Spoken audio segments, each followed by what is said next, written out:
So let's discuss the seventh canto. It is uti or inclination. So there is two types of inclination of devotees or demons. Or inclination is the interest or uh, you have for something.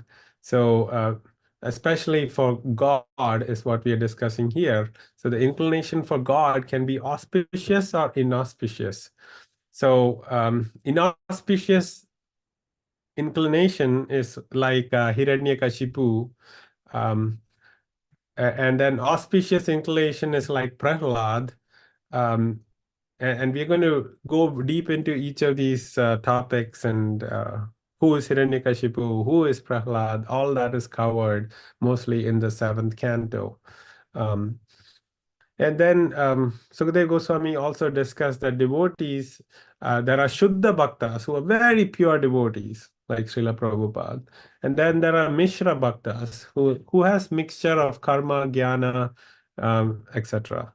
So, um, so the devotees can be of many ranges of spectrum, like from um, uh, like a person who has very little love for Lord, but lot of love for material aspects and want fruits of their labor. They're the karma Mishra Bhaktas.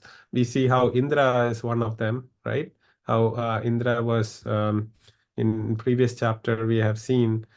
Previous canto, we saw how Indra really wanted his kingdom and his name, fame, position is all that he cared about, and he was willing to get that at any cost.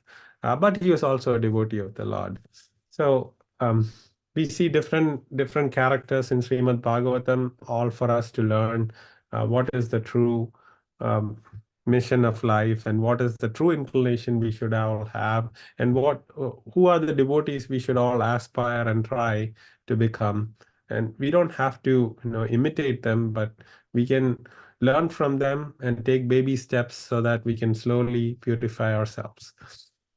So so the subject matter of Srimad Bhagavatam Canto 7, it discusses about devotees' mercy, about bhakti, about the Lord's mercy and the protection he gives. And if you consider bhakti or the love for God as a little plant, as a little bhakti bija or bhakti plant that grows in the heart, we can use this analogy that we need the seed for the plant to grow in our heart, the bhakti plant to grow in our heart, and that can come only from pure devotees. So the mercy of the Lord is coming to us through the devotees of the Lord as a little seed that we can plant in our heart. And then we need water to water the seed so that it will germinate and start to grow. And that water is nothing but hearing about the Lord and his activities, like all of you, what you're doing today, is watering that seed so that it will slowly start growing.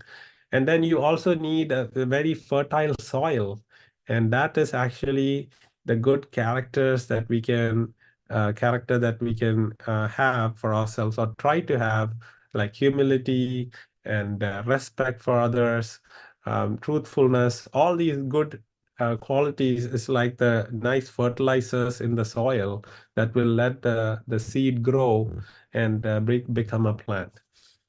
So it's also said that if you got the seed and you got water, but you don't cultivate the good habits, you'll be full of offenses. You will offend other Vaishnavas, and because of that, you'll fall down a little bit. The plant will not grow. Because if you think initially you can put the seed in water and it'll start germinating, right? So without land also or soil, you can start it. But then if you don't cultivate the good habits, you will start offending, and then it can't grow any longer. So then if you just have the seed and land but no water, then there's no growth. And then if you have the water and land but no seed, that's not really bhakti. It's just there's no result. It's not real good faith or anything. You're just trying to act in a nice way, but it doesn't give you any benefit, because everything will go away when you lose your body. And if you don't cultivate bhakti in your life, the human life is wasteful. So that's and this is the link from sixth canto to seventh canto. Um, Indra had instigated or prayed to Lord Vishnu to come destroy the sons of Diti, who are Hiranyaksha and Hiranyakashipu, and then um, uh, so Parikshit Maharaj, he's asking, is the Lord partial? Because he seems to be, siding with Indra, who doesn't seem to be the greatest person, but looks like he's siding with the Devas more than the Asuras.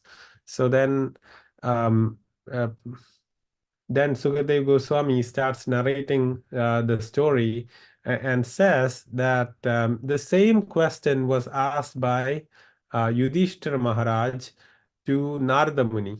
So you see one level, we're going to another level. Sukadeva Goswami is telling a story of a conversation that happened between Narada Muni and Yudhishthira Maharaj in the assembly of Indraprastha, when Yudhishthira got half the kingdom and he was setting his capital in Indraprastha, that is modern day Delhi, when it was full of forest, and they cleared all that. And when they established the for the coronation ceremony, they considered Krishna as the guest of honor.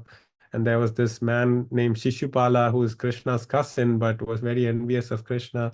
And he started blaspheming Krishna, meaning saying very bad things about Krishna. And Krishna waited until he did 100 blasphemies or 100 bad um, bad talks about Krishna, and then Krishna sent his Sudarshan Chakra to cut off Shishupala's head. So this is the context of the conversation between Narada Muni and Yudhishthira Maharaj. Yudhishthira Maharaj is already asking the question of how did, when Shishupala's soul left the body, it merged into Krishna's body, and it is said that Shishupala went to Vaikunta when he died. So Yudhishthira Maharaj was very confused. How did such a bad person able to go back home, back to Godhead, while we read about Vena, the son of Anga Maharaj. He used to be bad too, but when he was killed by the Brahmanas, he went to the hellish planets. So why is there so much of difference? Why is one person going here? Both seem to be bad people. Like how did um, this Shishupala get to go back home, back to God? And again, not to Goloka Vrindavan, he went to Vaikunta and got Sarupya and um, so he co-location with the Lord and the same form of the Lord. The four-handed form of Vishnu is what everybody has in Vaikuntha Loka. So how did he get that? So maybe all of you will have that question. So, Parikshit Maharaj is asking, Parikshit Maharaj asked the question, and Sukadeva Goswami saying the same question was asked by Yudhishthira to Narada Muni. So let me describe that. Okay. Um,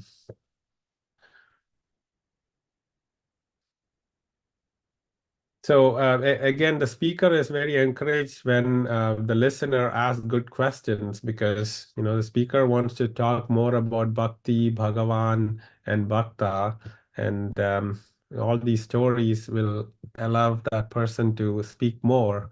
So he's first praising this wonderful question, and he's going to answer.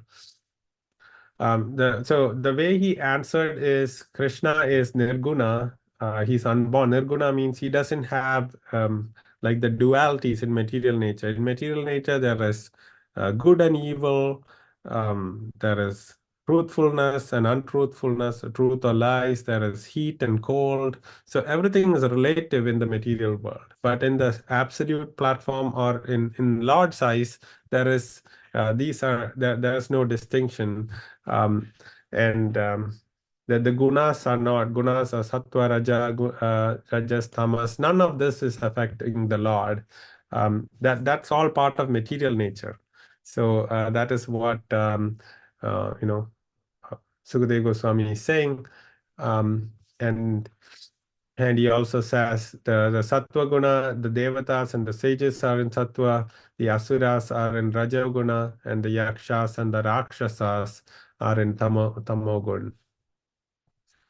Um, so then we come to the topic of Yudhishthira inquiring from Narada Muni during the Rajasuya sacrifice, where Krishna is the guest of honor. So you see this picture where the conversation is happening. So this is the question where he asks, why is Shishupala different from Vena?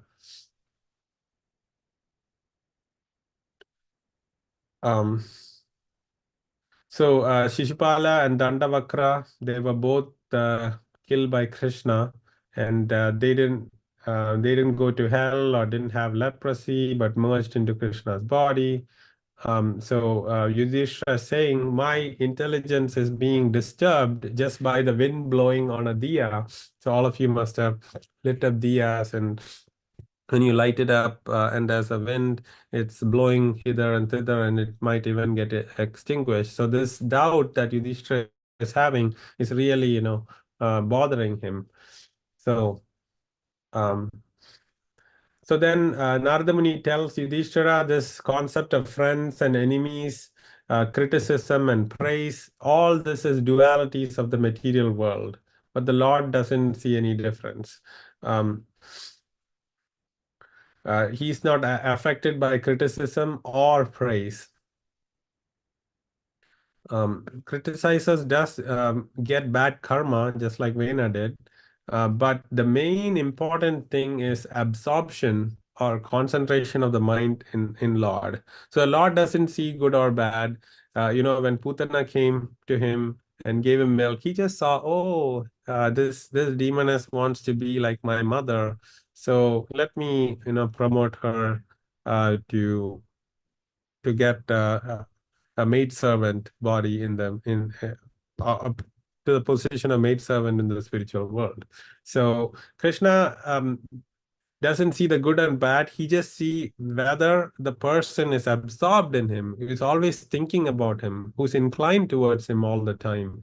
So even though Shishupala was in an unfavorable way, always talking, criticizing about Krishna, he was always thinking about Krishna. Krishna only looks at that, and he gave him this this feat of going back to Vaikunta. So the absorption in Krishna is the most important. Um, and then he also speaks about criticism of Lord. So there, the gopis also criticizes about Krishna. They come to Yashoda Mai and say, "Oh, Krishna is such a naughty person. He comes and breaks our pots, and he pinches our children so that they cry." But all of that is to think about Krishna. They really like Krishna coming and being naughty in their house. But they're just criticizing to think more about the Lord. So that is a favorable criticism. The unfavorable criticism is like that of Shishupala, but um, they are absorbed in the Lord, because Shishupala was always envious of Krishna, but he's envious, but he's always thinking about Krishna. Oh, how can I hurt Krishna? Or how? But he's always thinking. That's Krishna only looks at that part. How absorbed is somebody? Now, Vena was also criticizing Krishna, but he was not absorbed on Krishna. He was always absorbed on himself. He was saying he is God, and nothing else matters. Um, so who are unfavorable and criticized, who are not absorbed, they go to hell. But the bad karma caused by being unfavorable is removed by their absorption in Krishna, just like what happened to Shishupala. So Vaira or Vairagya, so this Shishupala was continuous enmity, but he was in absorption. Nirvaira is without enmity, with bhakti. So what we shouldn't take an example of Shishupal or say, oh, Shishupal went back to Vaikunta, so let me also be unfavorable. But the way we should understand it is, if Shishupal, being unfavorable but fully absorbed and thinking about the Lord all the time, could go to Vaikunta, what will happen if we think about the Lord in a favorable way, just like Mother Yashoda and Nanda Maharaj, as you can see in this picture. So so the Lord is very merciful. They get a much favorable situation. So there, the gopis are described in Bayena. So they have conjugal love towards Krishna. They want Krishna to be their husband or lover, and they also have fear because when Krishna starts playing the flute, they have to leave their homes um, and go see Krishna in the night, which is not considered good behavior. So they have fear of being caught or breaking the rules. So um, so that is fear. So Bhayenava is lust without fear or conjugal love for Krishna. That is Rukmini Devi, as you can see in the picture. She, she was abducted by Krishna. She had written a letter to Krishna, and she had no fear that she'd get caught. She wanted to be, kidnapped by Krishna, and Krishna came and took her. Um, so Narada Muni says, "Oh, these people, these devotees who have, absorption in Krishna um, in a inimical way, they are better than me." He's saying that's out of humility, because just like Krishna Kaviraj Goswami, who wrote Chaitanya Charitamrita, says he is worse than Jagai and Madai, who were criminals converted into good devotees by Nityananda Prabhu. So it's just the humility of the devotee saying, "Oh, even these inimical persons are better than me." And there is Srimati Radharani is also very humble. Even though she is the best devotee ever, she recommends other devotees to Krishna and says, "Oh, Krishna, you should give your mercy to this gopi or this person." So that's how devotees are. They think themselves to be not to be the greatest devotees. So their humility is what makes them the greatest devotees. Um, so the essential point here is its absorption in Krishna is the most important um, reason that Krishna favors you. So um, then discussing about Gopi's absorption, Yashoda Mai was very absorbed in Krishna, constantly thinking about the Lord will free all sins and regain the spiritual body, just like a caterpillar turns into a butterfly. Um, similarly, with absorption to the Lord, we can leave the material world and go to Krishna. So there are different ways of thinking about Krishna out of lust, hatred, fear, and affection, and all of them will get you back home, back to Godhead. The main thing is being absorbed. And it said that the gopis were thinking of Krishna as a lover. Kamsa was always fearful. Oh, the eighth child is going to kill me, so he's always thinking of Krishna. So Shishupala, he was envious and hating Krishna and saying bad things, but always thinking about Krishna. The Vrishnis or the Yadus, they were always thinking about Krishna because Krishna was born in their family. And then Narada Muni is, of course, a person like the devotees. He's always, worshipping Krishna in his Archa Vigraha, the deity form, and always singing the nice bhajans for the Lord and chanting. So so we should all follow this Narada Muni's example, but others also get the mercy of the Lord based on their absorption to the Lord. So the concentration or absorption of the Lord is the most important. So any questions on this why Shishupala went back home back to Godhead? So there is one more reason. Um, Narada Muni says it's because Shishupala is actually Jaya. Jaya and Vijay, we discussed about this topic, how the four Kumaras came and they stopped the four Kumaras from entering Vaikunta. So this Jaya is none, got cursed by the four Kumaras, and so this Hiranyakashipu and Hiranyaksha is Jaya and Vijay. The Shishupala and Dandavakra is Jaya and Vijay. And during Lord Ram's time, they came as Ravana and Kumbhakarna. So they're actually devotees of the Lord, but due to the curse, they are being born in an unfavorable way for the pastimes of the Lord. So Jay and Vijay, they were born during the union of Diti and Kashyapa during a bad time, and that's how the souls entered as their children. Um, and these are the different in incarnations that the two souls, Jay and Vijay, had described here. Any questions there? No, Prabhuji. Okay, so then enmity between so then the question comes, what is this enmity between Hiranyakashipu and Prahlad, his own son? Why was Yudhishthira Maharaj asked, why did the father want to hurt his son? So this is where the whole story that we are going to cover in the next few classes is starting, about Hiranyakashipu and Prahlad Maharaj, and then how Narasimhadev comes. So, um, so the context is Hiranyaksha died. You know how Hiranyaksha died? Varahadev had come. Hiranyaksha took the earth and threw it under the ocean, and Varahadev, the boar form of the Lord, he incarnated to lift the earth up and put it back on its orbit. And Hiranyaksha was then killed by Varahadev by poking his tusk.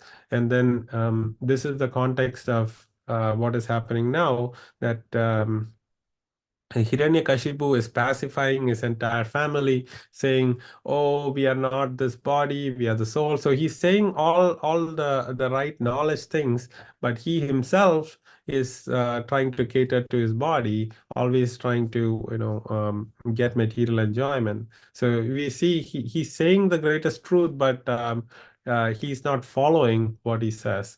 So this is where the context is. Hiranyaksha dies, and then everybody's crying for Hiranyaksha. The relatives and his mother Diti are all crying, and then Hiranyakashipu comes and says this story about um, there was this great king Suyagya who had many good wives and his parents, but the Suyagya died in the battlefield, and the wives were surrounding the body and not letting them cremate the body. And then Yamaraj comes as a little boy and tries to convince them that all of us are going to die. Why do you have to lament too much about this? And then Hiranyakashipu also says about how Hiranyaksha fought with the enemy. Enemy is Lord Vishnu. So if one fights, then there is no problem. And then Hiranyaksha is very angry with Lord Vishnu, and he wants to destroy Lord Vishnu. And his plan is stop all Vedic sacrifices, so that he feels that the Vedic sacrifices give Vishnu his power. So the Brahmins and cows he wanted to kill and slaughter, all these orders were being given by Hiranyakashipu. So the demons were sent to do that. And then Hiranyakashipu consoles his relatives by saying, "Oh, my brother fought well with Vishnu or Varahadev, and and all of us here are just like travelers coming together in a restaurant, coming to eat." And we are just here for some time together, but then we are all going on our separate journeys. So he's saying all the greatest truth, but then he's acting in a way that, like a hypocrite. So he talks about the soul, everything that Krishna explains in the second chapter of Bhagavad Gita. Hiranyakashipu actually tells his family to pacify them, and then he discusses about the story of Suyagya and how Yamaraj came there to in this battlefield to stop the to pacify the wives, and they were letting the body to be cremated. And the same story, and he also says that this body is nothing like the house we live in. When we leave the house, the house is empty. It's just like the dead body. So don't cry for the house, the soul never dies, and all these wonderful aspects he talks, but the wives are not willing to hear any of that. So then he describes the story of the a kulinga bird. So this there are two birds, and the bird has many children, like five or six little birdlings there. And a hunter comes and catches the female bird, and then the kulinga bird becomes very sad and starts lamenting and crying, oh, my better half has been taken by this hunter. You see the little little birds, baby birds are also here listening. So when this male bird was over lamenting, the hunter took an arrow and shot um, that male bird also. So he Yamaraj was telling the story to say that you can cry, but if you over lament, it's going to you're going to also die like this male bird who died, and then the the little baby birds had nobody, no parent. So what the bird should have protected himself and the little birds. Now the little birds all became orphans because of the over lamentation of the male bird. So when this story was said by um, Yamaraj to the wives of Suyagya, they let the body to be taken, and then they were doing their duties after that. So this is a very interesting story. Why I say that is because we know that the story is going on. First, we discussed about Suta Goswami talking to the sages of Naimisharanya, and Suta Goswami was in the assembly of Sukadev Goswami and Parikshit Maharaj. That's how he heard Srimad Bhagavatam. Um, so these different levels of speaking is happening, and then Sukadev Goswami is talking about the conversation between Narada Muni and Yudhishthira. And then Narada Muni is talking about Hiranyakashipu talking to his relatives.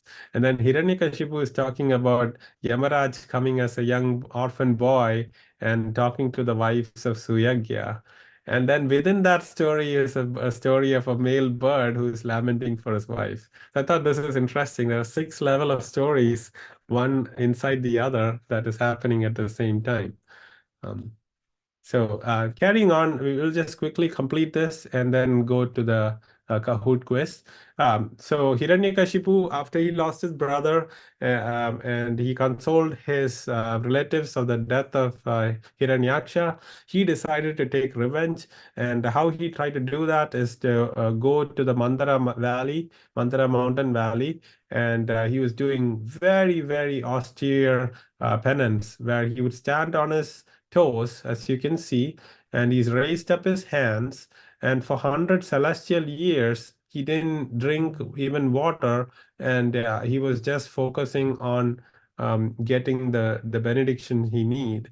Um, so with that, um, there was fire and heat um, coming from his hair and hands, and it was heating up the entire universe. So all the demigods, they went to Brahma to say, oh, please go and stop this guy because he's going to pray and destroy the whole world and make all the bad be rewarded and the good to be punished. This man should be stopped. Anyway, Brahmaji took the um, the prayers of the demigods, and he went there in his swan carrier, as you can see. And when he came there, he saw that this Hiranyakashipu, like a big anthill had grown all over his body, and the white ants had actually eaten most of the flesh on his body. And Brahmaji was really impressed, because even his son Bhrigumuni couldn't do such severe austerities and determination that Hiranyakashipu had. So he took his kamandalu, that's a little pot the sages carry. So Brahma also has that. He took the divine water from there and sprinkled on Hiranyakashipu, and Hiranyakashipu regains his youthful form, and he became healthy again. And Brahmaji is very happy, and he says, "What do you want? What benediction do you want? I'm willing to give you anything you want." And um, and then Brahma and then Hiranyakashipu, he knew that Brahma himself cannot give him immortality, meaning, even Brahma has to die after 100 Brahma years, right? So we know one day is one kalpa, but then even though it's very long, one day Brahma has to leave his body as well. So Brahma cannot give immortality to Hiranyakashipu. So Hiranyakashipu knew all that. So he asked for a boon that would make sure he would never die. So he is asking, he should not be killed by anybody created by Brahma, um, inside or outside the house. He cannot be killed during the daytime or at nighttime. He cannot be killed on the ground or in the sky. He cannot be created by he cannot be killed by any being that was not created by Brahma. Also, he cannot be killed by any weapon, by any animal or human being. He by any living or non-living being, by any demigod, demon, snake from lower planets. Nothing should kill him, and he should have no rivals. Like who can stop him from doing anything? He wanted to the soul lordship, or the soul. He wanted to control all living entities and deities and all mystic powers. So this is such an elaborate boon he's asking for, and Brahmaji actually gave it to him, um, that he can have all this. So, um, that's where we'll conclude today. Sorry, we went a little over, but now we can quickly do the Kahoot quiz. And oh, and then he gets this boon, and he starts terrorizing the whole universe. Also, he made the earth. Um, he forced the earth to give grains even without plowing. Cows give abundant milk. Um, he made the oceans and rivers start giving gems and jewels. Um, and also, nice decorations in the sky, because everything he's controlling. So he was doing everything for his own pleasure. But even though he had the control of the entire world, he was still dissatisfied. So that's very important. Like, even if you, with your own endeavor, try to get as best material things as possible, you still not be satisfied, because the heart will be satisfied only when you have Krishna in your heart. So the demigods then approach Lord Vishnu and says, "Please, please, this Hiranyakashipu is doing so many bad things in the world. Can you go stop?" And he says, "Yes, I'm going to stop him when he troubles my great devotee Prahlada." And there's a description of about the great devotee Prahlada, and we'll cover all that in the next classes. And now we can go to the Kahoot. Um,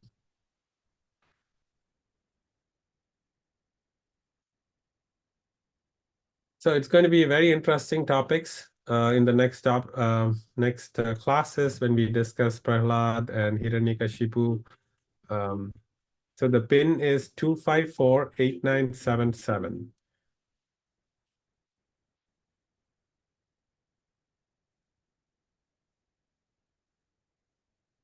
Prahlad is such a great devotee of the Lord. Just having him as an example and seeing his devotion, we can learn a lot.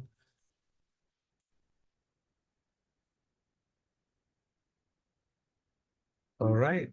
We have Santoshji, an unknown player. I'm thinking that's Nitinji. I don't know. Radha Chaitra-ji has joined.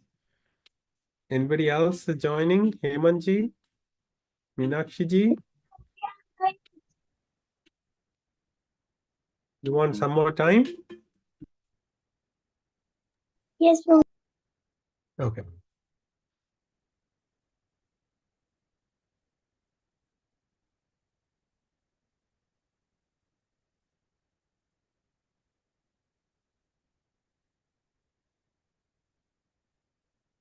Abati. I don't know if you're getting the music of Kahoot, so let me share that.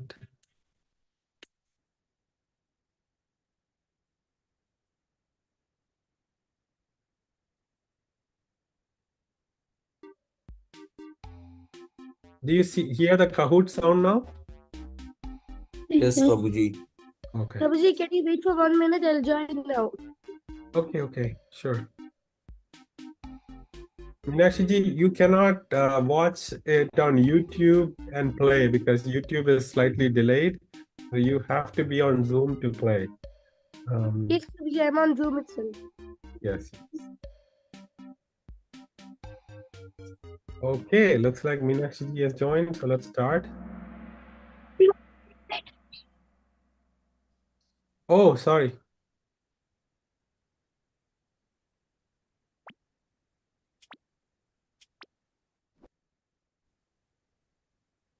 God is impartial, true or false?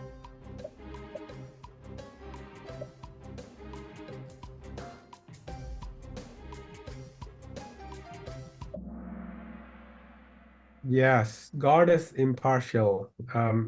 It's just like a teacher who teaches in class, the same message everybody gets, but some students get better benefits. Some are making fun of the teacher, throwing paper balls.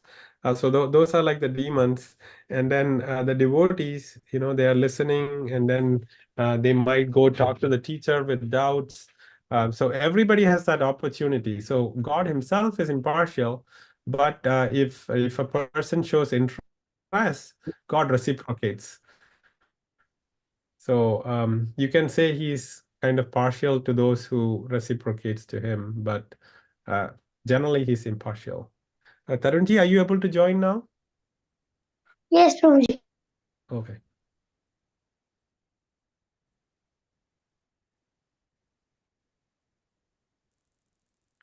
Why did Shishupala get liberated while Vena get punished? Shishupala was absorbed in the Lord. Vena was absorbed on himself. Shishupala is a devotee Jay who became demoniac due to curse of by 4 Kumaras, all of the above.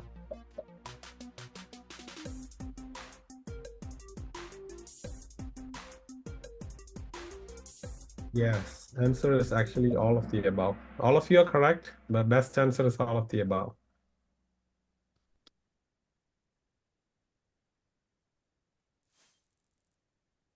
Okay, God has a material body and is affected by dualities of material world, good, bad, heat, cold. True or false?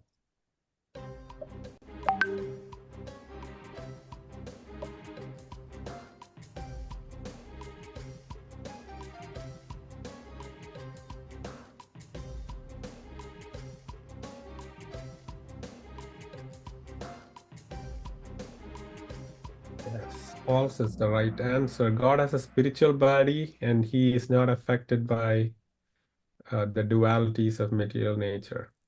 Nitinji is in first place and on fire. Great job. Okay, which is not one of the birds of Jay and Vijay, gatekeepers of Vaikunta? Ravana, Kumbhakarna, Shishupala, Dandavakra, Hiranyakashipu, Hiranyaksha, Hamsa, and Kanura. Which is not.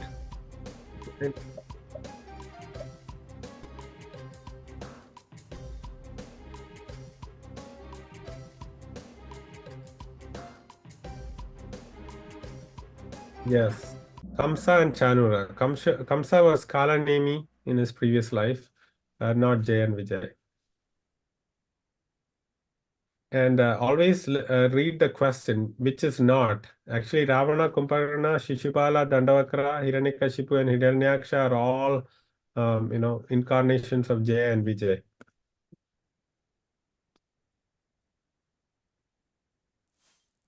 Okay. Fifth question. Who answered Yudhishthira's question of whether the Lord is partial? Krishna, Narada, Yama, Duryodhana. So who was having the conversation with Yudhishthira? Yes, Narada Muni. This was in the Indraprastha Rajasuya Yagya. Okay, God is impartially partial to those who are fully absorbed or inclined towards Him. True or false? True. Yes. So those who show love to Him and who goes to Him, Lord gives a favor to them. Just like the student, the good student and the teacher. Everybody has that opportunity. So that's why God is impartially partial. He's impartial to everyone, but if somebody goes to Him, He becomes partial to them. How did the following personalities attain God? Gopis, Kamsa, Shishupala, Yadus, Narada. Conjugal desire, fear, envy, family ties, bhakti. Fear, conjugal desire. So you got to match Gopis to the correct one, Kamsa to the correct one, Shishupala to the correct one. So the order is important. You have to pick the right order. Yes, the first one is the right one because Gopis conjugal desire, Kamsa was fear, Shishupala was envy, Yadus for family, and then Narada Muni with bhakti.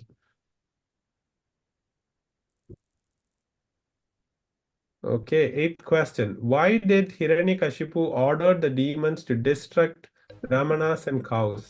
Stop yagya and religion. Movement to kill Vishnu. Death of demigods. All of the above. Yes, all of the above is the right answer.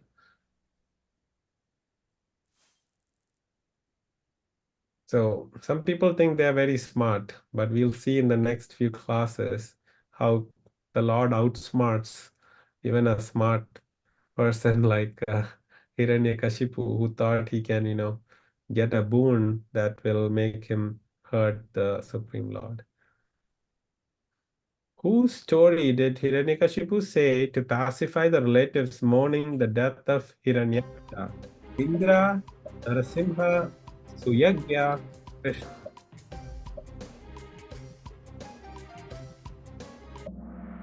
Yes, he's telling the story of Suyagya and how Yamaraj came there. Okay, 10th question. What happened to the male Kulinga bird who was lamenting the hunter capturing his wife? Got another wife. Hunter let go of the wife. Hunter captured his children, killed by the hunter. Killed by the hunter. Actually, you're saying the answer. Okay.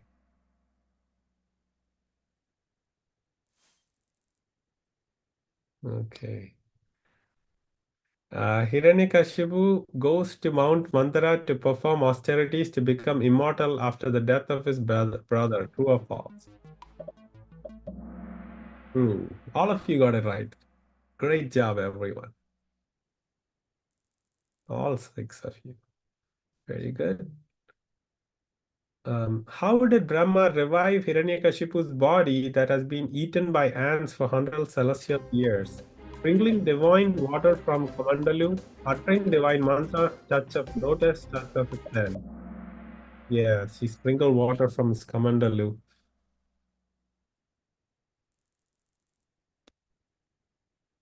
Second last question. What was not a boon asked by Hiranyakashipu? Cannot be killed by man or animal, cannot be killed by weapon, become immortal, cannot be killed during night or day. It was not a boon. Yes. Become immortal. he knew that Brahma himself was not immortal. Immortal means has no death of the body. Okay, Meenakshi ji is now on fire on 4th place. Tarun ji is in 5th place. First place is Santosh ji. Unknown is 2nd. Last question for today. Hiranyakashipu was fully satisfied after received all the benedictions. True or false? False. That's the very important thing.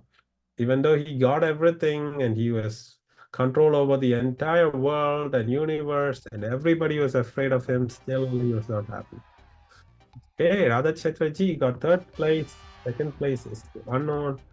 And 1st place goes to Santoshi. Prabhuji. Yes. 4th place, Meenakshi and I'm unknown. 6th. Yes? Prabhuji, I am unknown. The other. Oh, you're unknown. Okay. All right. So the brothers take 1st and 2nd place. But all of you are winners. Congratulations. And we'll meet again next week to discuss more about this wonderful pastime of Hiranyakashipu and Prahlad Maharaj and Narasimhadev. Hare Krishna, Vancha Kalpatarupasya Kripa Sindhupeva Patitanam Pavanebhyo Vaishnavebhyo Namo Namaha. Hari Bol. Hare Krishna, Prabhuji. Hare Krishna. Hare Krishna. Hare Krishna, Prabhuji. Hare Krishna.